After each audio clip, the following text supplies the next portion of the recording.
எல்லா பொருளும் இருந்தாலும் சமைக்கலாம். எதுவுமே இல்லனாலும் சமைக்கலாங்கிறது இந்த கொரோனா எனக்கு நெறைய கத்து குடுத்துருச்சுங்க. அரிசி இல்லாத சாப்பாடு, குழம்பு இல்லாத சமையல், கருவேப்பில கொத்தமல்லி இல்லாத ரசம், தக்காளி இல்லாத சட்னி எல்லாம் பழகிடுச்சு. எதுவும் சாத்தியம் தான் இந்த உலகத்துல. சிறு துரும்ப வச்சு கூட எதையும் செய்யலாம்னு நெறைய கத்துக்கிட்டாச்சு. ஆனாலும் இந்த உரப்படைக்கு மட்டும் தேங்காய் எண்ணெயும் பச்சு பச்சுன்னு கொத்தமல்லியும் இல்லன்னா உரப்படை செய்யவே மனசு ஒப்ப மாட்டேங்குது. என்ன பண்றது? தேங்காய் எண்ணெயும் கொத்தமல்லியும் இல்லாத உரப்படை எதுக்குன்னு செய்யறதே இல்லை. இன்னைக்கு தேங்காய் எண்ணெய் கைக்கு கிடைச்சதுன்னு முதல்ல காலையிலே ஊற வச்சுட்டேன் உரப்படைக்கு. இந்த உரப்படைக்காகவே காய்கறி கடைக்கு போய் வெறும் கொத்தமல்லி மட்டும் ஃப்ரெஷ் கொத்தமல்லி மட்டும் 5 ரூபான்ட்டு 2 இனுக்கு தான் பரவாயில்லன்னு சொல்லி வாங்கிட்டு வந்து உரப்படையும் செஞ்சாச்சு.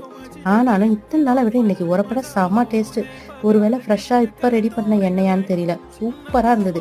இதுக்குன்னு பெருசாக சைடிஷ் எல்லாம் எனக்கு தேவைப்படாது. நாட்டு சக்கரை போதும், அமிர்த மாதிரி தொண்டையில் இறங்கும் பாருங்க.